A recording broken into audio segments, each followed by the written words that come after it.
नमस्कार दोस्तों, आज हम लोग कक्षा 10 के अध्याय एक रासायनिक अपक्रिया और समीकरण के बारे में पढ़ते हैं और कुछ इसमें इम्पॉर्टेंट जो क्वेश्चन है उसके बारे में भी चर्चा करें। आपने दैनिक जीवन में निम्नलिखित परिस्थितियों पर ध्यान दिया है और विचार भी कीजिए कि क्या ऐसा होता है। तो जैसे गर्मी के समय में ताप पर दूध को खुला छोड़ दिया जाता है, लोहे का कील को आर्द्र वायुमंडल में खुला छोड़ दिया जाता है, भोजन पकाया जाता है, हमारा शरीर भोजन को पचा लेता है। ये सब जितनी भी परिस्थितियाँ होती हैं, ये सभी प्रारंभिक वस्तु की प्रकृति पहचान कुछ न कुछ बदल जाती है। तो पदार्थ के भौतिक तथा रासायनिक परिवर्तनों के बारे में हम पिछली कक्षाओं में पढ़ चुके हैं। जब कोई रासायनिक परिवर्तन होता है तो हम कह सकते हैं कि यह एक रासायनिक अपक्रिया हुई है। जैसे सबसे पहले समझते हैं रासायनिक अपक्रिया का वास्तविक अर्थ क्या होता है। तो हम कैसे जान सकते हैं कोई रासायनिक अपक्रिया हुई है। तो इस प्रश्नों का उत्तर पाने के लिए हम एक क्रियाकलाप देखते हैं। ठीक है, तो ये क्रियाकलाप के माध्यम से इसमें बताया गया है कि कोई रासायनिक अपक्रिया कैसे हुई है। आगे हम लोग देखते हैं।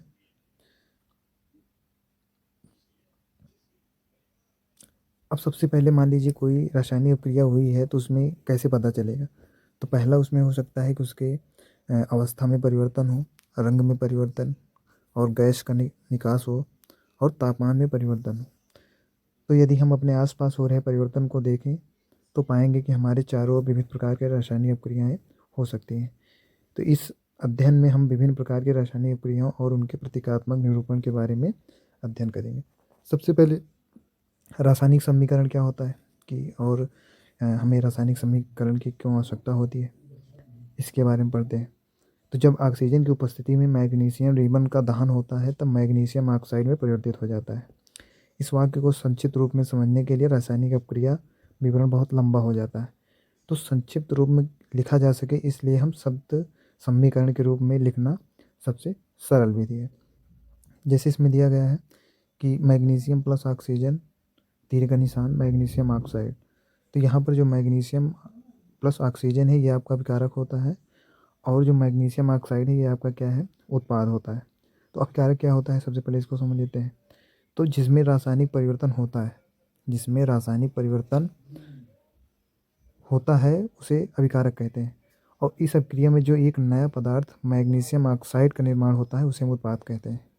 ठीक, जो अभिक्रिया में भाग लेते हैं जैसे मैग्नीशियम प्लस ऑक्सीजन हो गया वो हमारा अभिकारक होगा और उससे जो एक नया पदार्थ मिलेगा वो हमारा उत्पाद कहलाएगा।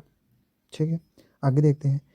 इसमें दिया गया है कि जो समीकरण होता है इसमें जैसे अभिकारक के बीच योग का चिन्ह लगाकर उसे बाईं ओर लिखा जाता है। इसी प्रकार उत्पादों के बीच योग प्लस का चिन्ह लगाकर दाईं ओर लिखा जाता है और तीर का सिरा उत्पाद की ओर होता है और अभिक्रिया होने की दिशा को दर्शाता है। मतलब जो तीर का निशान होता है वो अपक्रिया के होने की दिशा को दर्शाता है। आगे इसमें है कि रासायनिक समीकरण को लिखना। ठीक है, तो लिखना इसमें पूरा इसमें बताया गया है। बाकी इसमें हम लोग समझते हैं सबसे पहले कि जो संतुलित रासायनिक समीकरण का महत्व क्या होता है। तो लिखने के बारे में भी थोड़ा चर्चा कर लेते हैं। जैसे जो रासायनिक समीकरण किसी रासायनिक क्रिया को दर्शाता है तब आप मैग्नीशियम ऑक्सीजन और मैग्नीज ऑक्साइड के सूत्रों को स्मरण करें और उपरोक्त शब्द समीकरण इस प्रकार से लिखा जा सकता है। मतलब जो शब्द थे उनके सूत्रों को इस प्रकार से इसमें लिखा जा सकता है। ठीक है, बाकी तीर के निशान के बाईं और दाईं ओर तत्वों के परमाणु की संख्या को गिनती कर उनकी तुलना करें। क्या दोनों तत्वों को परमाणुओं की संख्या समान है। यदि है तो समीकरण संतुलित है, यदि नहीं तो समीकरण असंतुलित है, क्योंकि समीकरण के दोनों का द्रव्यमान बराबर नहीं होता है। इसलिए अपक्रिया का ऐसे रासायनिक समीकरण ढांचा रासायनिक समीकरण कहलाता है। ठीक है, अब इसका महत्व क्या होता है, संतुलित रासायनिक समीकरण का क्या इसका महत्व होता है इसके बारे में समझते हैं। जैसे हम लोगों ने पिछली क्लास में पढ़ा है 9th में कि द्रव्यमान संरक्षण का नियम जो होता है। तो द्रव्यमान संरक्षण का नियम क्या कहता है कि कोई भी रासायनिक अपक्रिया में द्रव्यमान न तो निर्माण होता है और न ही विनाश होता है। अर्थात किसी भी रासायनिक अपक्रिया के तत्वों के कुल द्रव्यमान अभिकारक तत्वों के कुल द्रव्यमान के क्या होता है, बराबर होता है। या इसे हम लोग नॉर्मल शब्द में समझ सकते हैं कि दो जो आपका द्रव्यमान संरक्षण का नियम कहता है, तो पदार्थ को ना तो हम उत्पन्न कर सकते हैं और ना ही उसे नष्ट कर सकते हैं, बल्कि एक दूसरे के रूप में उसे परिवर्तित किया जा सकता है। ठीक है, आगे हम लोग देखते हैं इसमें समीकरण को जिसे समीकरण को इस प्रकार भी दर्शाया जा सकता है, जैसे जिंक प्लस सल्फ्यूरिक अम्ल है और उसके बाद जिंक सल्फेट हो गया प्लस हाइड्रोजन हो गया, और उपरोक्त शब्द समीकरण के रूप में हम इस तरह दर्शा सकते हैं, जैसे Zn प्लस H2SO4 हो जाएगा, तीर का निशान लगेगा, फिर ZnSO4 प्लस H2 हो जाएगा। ठीक, यहाँ पर Zn जो है आपका जिंक है, H2SO4 आपका सल्फ्यूरिक अम्ल है, और ZnSO4 आपका क्या हो जाएगा, जिंक सल्फेट हो जाएगा, प्लस हाइड्रोजन आपका क्या हो जाएगा, H2 हो जाएगा। तीर के निशान के दोनों ओर के तत्वों के परमाणु की संख्या की तुलना करें। तो दोनों तरफ से तुलना करना है कि जैसे जो आपका LHS हो जाएगा और RHS, LHS मतलब होता है लेफ्ट हैंड साइड और RHS मतलब होता है राइट हैंड साइड होता है। जो LHS होता है वो अभिकारकों में परमाणुओं की संख्या होती है, और जो RHS होता है वो उत्पादों में परमाणुओं की संख्या होती है। जैसे अब दोनों तरफ के हमको तुलना कर लेना है, यानी कि जो आपके अभिकारक होंगे और उत्पाद होंगे। जैसे Zn देख लेना है, तो अभिकारक में Zn 1 है और उत्पाद में भी Zn जो है 1 है। इधर हाइड्रोजन 2 है, उधर भी हाइड्रोजन 2 है, इधर यस 1 है, उधर भी यस 1 है, इधर O4 है, उधर भी O4 है। अतः हम लोग कह सकते हैं कि यह जो समीकरण है वो क्या है, संतुलित है, क्योंकि दोनों तरफ के परमाणुओं की संख्या क्या है, समान है। तो यदि अगर दोनों तरफ के परमाणुओं की संख्या समान है तो वो क्या है, समीकरण संतुलित है। और अगर दोनों तरफ के परमाणुओं की संख्या समान नहीं है तो वो क्या हो जाएगा, असंतुलित हो जाएगा। ठीक, चलिए आगे हम लोग आगे देखते हैं। जैसे एक इसमें दिया गया है उदाहरण एक और समझते हैं, जिसे दिया गया है Fe प्लस H2O और FeO4 H2O। अब इसमें आपका देखेंगे दोनों तरह जब इसकी तुलना करेंगे, परमाणुओं की सूची बनाएंगे, तो Fe अभिकारक में 1 है और उत्पाद में 3 है, इधर H आपका 2 है, उधर भी 2 है, और ऑक्सीजन 1 है, उधर कितना है, 4 है। तो हम लोग देखेंगे तो ये प्रायः संतुलित नहीं है। ठीक है, तो इसके लिए हमको आगे क्या करना पड़ेगा, तो जैसे सबसे पहले ये ध्यान देना है कि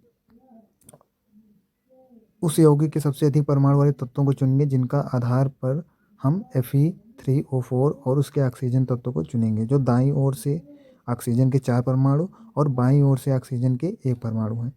तो ऑक्सीजन परमाणु को संतुलित करने के लिए सबसे पहले ध्यान देखें H2O, देखिए H2O इधर उधर 4Fe3। अब यहाँ पर ध्यान देना है, संतुलित करने के लिए हम 4 से इधर क्या करेंगे, गुणा करेंगे। देखिए, यह याद रखना आवश्यक है कि परमाणु को संख्या बराबर करने के लिए हम अभिक्रिया में शामिल तत्वों को यौगिक के सूत्रों को नहीं बदल सकते, जबकि ऑक्सीजन परमाणु संतुलित करने के लिए हम 4 का गुणांक लगाकर 4H2O लिख सकते हैं, लेकिन H2SO4 या H2O4 नहीं। आंशिक रूप से समीकरण अब इस प्रकार होगा, यानी Fe प्लस 4H2O, उधर क्या हो जाएगा आपका उत्पाद में Fe3O4 प्लस H2O हो जाएगा। अब आगे हम ध्यान से देखेंगे कि अब इधर जो हमारा H2 है वो 4 यानी 8 हो गया। ठीक है, और उधर हमारा H2 उतना ही है, तो उधर भी हमको क्या करना पड़ेगा, दोनों तरफ परमाणु संख्या बराबर करना है। फिर उधर हम क्या करेंगे, हाइड्रोजन परमाणु को बराबर करने के लिए दाईं ओर के हाइड्रोजन की संख्या को 4 कर देंगे। ठीक है, जब उधर 4 कर देंगे तो 4 दूनी 8, यानी दोनों तरफ अभिकारक और उत्पाद में दोनों में क्या हो जाएंगे, बराबर हो जाएंगे। अब इधर हम समीकरण देखेंगे तो Fe प्लस 4H2O अभिकारक में हो गया, और उधर आप उत्पाद में देखेंगे तो 4H2O, यानी 4 दूनी 8 और 4 दूनी 8, दोनों तरफ क्या हो गया है, बराबर हो गया है। अब इधर हम देखेंगे ऑक्सीजन का, सॉरी इसमें हम अब लोग देखेंगे Fe का। अब Fe देखेंगे तो उधर हमारा Fe कितना है, 3 है। ठीक है, Fe3 है उत्पाद में, इधर Fe1 है, इधर क्या करेंगे हम 3 से क्या करा देंगे, गुणा कराएंगे। तो जब गुणा कराएंगे तो Fe3 और Fe3 दोनों तरफ क्या हो जाएंगे, बराबर हो जाएंगे। Fe को संतुलित करने के लिए बाईं ओर भी हम Fa के 3 परमाणु लेंगे। ठीक है, 3 गुणक मतलब ये है 3 परमाणु लेंगे।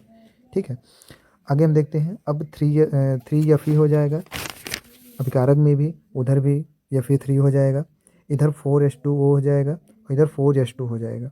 ठीक, तो 8 ऑक्सीजन भी हो जाएगा, 4 8 हाइड्रोजन हो जाएगा और इधर भी 8 हाइड्रोजन हो जाएगा, इधर 4 ऑक्सीजन है, इधर भी 4 ऑक्सीजन हो जाएगा, इधर Fe3 है, इधर भी Fe3 हो जाएगा। ठीक है,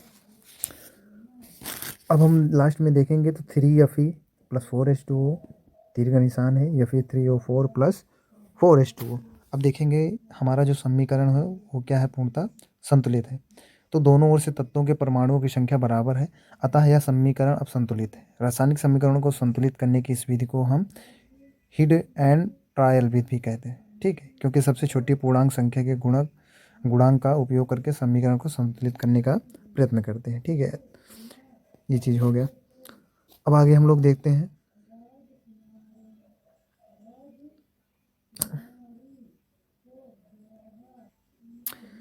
अब हम लोग देखेंगे रासायनिक अपक्रिया के प्रकार। तो कक्षा 9 में हम अध्ययन कर चुके हैं कि रासायनिक क्रिया के समय किसी एक तत्व का परमाणु के दूसरे तत्व के परमाणु में नहीं बदलता, ना तो कोई परमाणु मिश्रण से बाहर जाता है और ना ही बाहर से मिश्रण में आता है। ठीक है, तो आगे इसके बारे में हम देखते हैं, जैसे इसमें एक क्रियाकलाप भी बताया गया है। तो जो रासायनिक अपक्रिया के प्रकार हैं, इसमें सबसे पहले आपका आता है संयोजन अपक्रिया आता है। तो इसके बारे में पढ़ते हैं, ये क्या होता है संयोजन अपक्रिया। कि कैल्शियम ऑक्साइड जल के साथ तीव्रता से अपक्रिया करके बुझे हुए चूने का निर्माण करके अधिक मात्रा में ऊष्मा उत्पन्न करता है। इस अपक्रिया में कैल्शियम ऑक्साइड तथा जल मिलकर एकल उत्पाद और कैल्शियम हाइड्राइड बनाते हैं। ऐसी अपक्रिया जिनमें 2 या 2 से अधिक अभिकारक मिलकर एकल उत्पाद का निर्माण करते हैं उसे संयोजन अपक्रिया कहते हैं। तो संयोजन अपक्रिया किसे कहते हैं कि ऐसी अपक्रिया रहेगी जिसमें 2 या 2 से अधिक अभिकारक मिलकर एक एकल उत्पाद का निर्माण करते हैं, तो उसे संयोजन अपक्रिया कहते हैं। अब अभिकारक क्या होता है, तो इसके पहले हम लोगों ने पढ़ा है, और उत्पाद भी क्या होता है अभी इसके पहले ही हम लोगों ने पढ़ा है। ठीक है, तो संयोजन अपक्रियाएँ क्या होती हैं कि वे अपक्रियाएँ जो 2 या 2 से अधिक अभिकारकों मिलकर एक एकल उत्पाद का निर्माण करती हैं, उन्हें क्या कहते हैं, संयोजन अपक्रिया कहते हैं। ठीक, उदाहरण के लिए इसमें दिया गया है CaO plus H2O, CaOH2 plus ऊष्मा। ठीक है, आगे हम लोग देखते हैं, इसमें कुछ उदाहरण भी दिया गया है, जैसे कोयले का दहन जो होता है, C मतलब कार्बन होता है, प्लस O2 मतलब ऑक्सीजन होता है, तो C प्लस O2 अपक्रिया होता है तो CO2 प्राप्त होता है। ठीक है, इसी तरह H2 है, जल का निर्माण, तो ये सभी क्या है, संयोजन अपक्रिया। तो सरल शब्दों में हम कह सकते हैं कि 2 या 2 से अधिक पदार्थ संयोग करके एकल उत्पाद का निर्माण करते हैं, तो ऐसी अपक्रियाओं क्या कहते हैं, संयोजन अपक्रिया कहते हैं।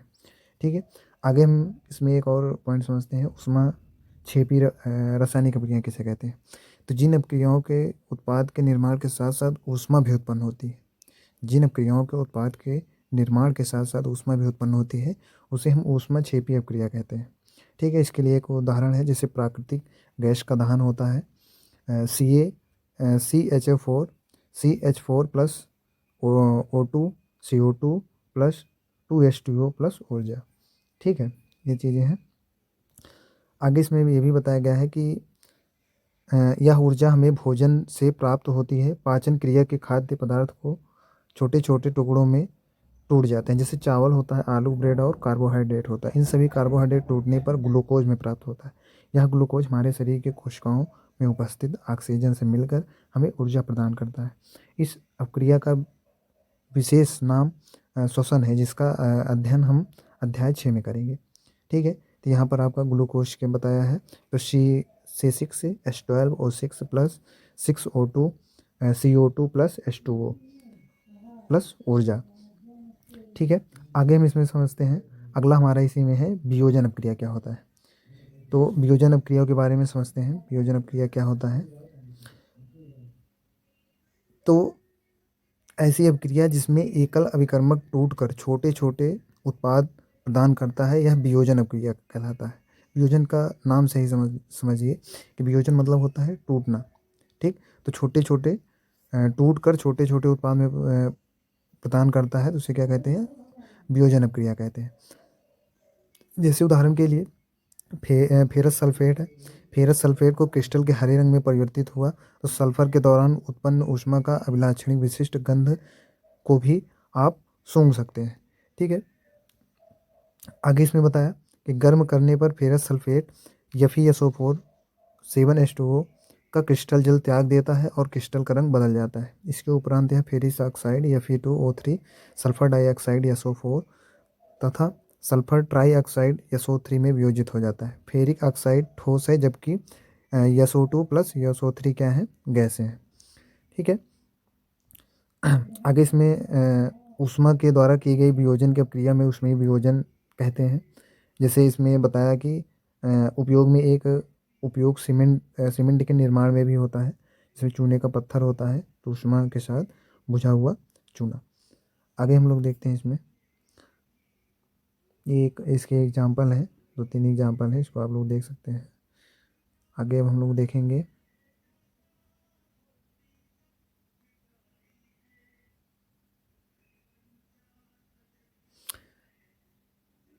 आगे है आपका विस्थापन अपक्रिया क्या होता है, इसके बारे में हम समझते हैं। विस्थापन अपक्रिया क्या होता है, तो देखिए विस्थापन अपक्रिया किसे कहते हैं। तो अपक्रिया जैसे इसमें बताया कि लोहे के कील का रंग भूरा क्यों हो गया तथा कॉपर सल्फेट के विलयन का नीला रंग मलिन क्यों पड़ गया। तो इस अपक्रिया में हम देखेंगे कि जो लोहा तत्व कॉपर को कॉपर सल्फेट के विलयन में जब विस्थापित कर दिया या हटा दिया गया तो इस अपक्रिया में विस्थापन अपक्रिया कहलाती है। ठीक है। तो इसके कुछ उदाहरण हैं, वो भी हम लोग देख लेते हैं।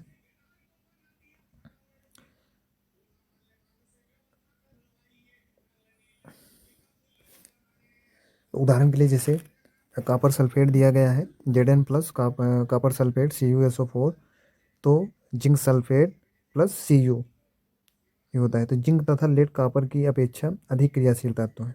जो जिंक और लेड होता है वो कॉपर की अपेक्षा अधिक क्रियाशील तत्व में आते हैं। वे कॉपर को उनके यौगिक में ही क्या कर देते हैं, विस्थापित कर देते हैं। अगला हमारा है द्विविस्थापन अपक्रिया। तो द्विविस्थापन अपक्रिया क्या होता है। द्विविस्थापन अपक्रिया जो जल में अवलेय है और इस विलेय पदार्थ को अवक्षेप कहते हैं। जिस अपक्रिया में अवक्षेप का निर्माण होता है उसे अवक्षेपण अपक्रिया भी कहते हैं। जैसे द्विविस्थापन इसमें समझिए, जैसे जो विलयन वे अपक्रियाएं जिनमें अभिकारकों के बीच आयनों का आदान प्रदान होता है उसे द्विविस्थापन अपक्रिया कहते हैं। जिसमें आयनों का आदान प्रदान होता है तो उन्हें क्या कहते हैं, द्विविस्थापन अपक्रिया कहते हैं। जैसे उदाहरण के लिए सोडियम सल्फेट है प्लस बेरियम क्लोराइड है, तीर का निशान है, उसके बाद बेरियम सल्फेट है प्लस सोडियम क्लोराइड है। ये आपके क्या है, द्विविस्थापन अपक्रिया के क्या है, उदाहरण है। आगे हम लोग देखेंगे उपचयन और अपचयन के बारे में। उपचयन और अपचयन क्या होता है उसके बारे में पढ़ेंगे।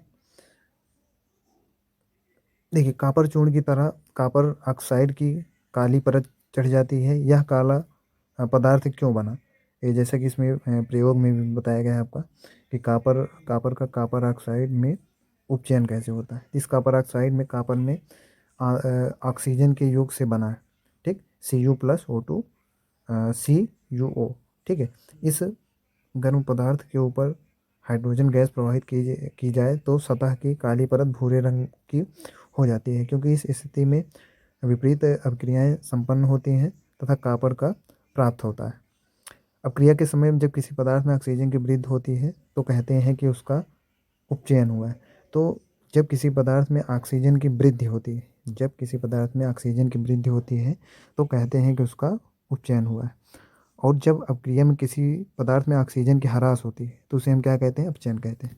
इतना हमको याद रखना है कि अपक्रिया में कि जब किसी पदार्थ में ऑक्सीजन की वृद्धि होगी तो उपचयन कहलाया जाएगा, और जब अपक्रिया में ऑक्सीजन का ह्रास होगा तो क्या कहलाएगा, उपचयन कहलाएगा, अपचयन कहलाएगा।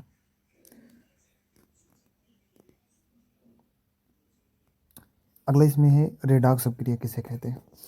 तो किसी अपक्रिया में एक अभिकारक उपचेत तथा दूसरा अभिकारक अपचेत होता है तो इस अपक्रियाओं को उपचयन, अपचयन अथवा रेडॉक्स अपक्रिया कहते हैं।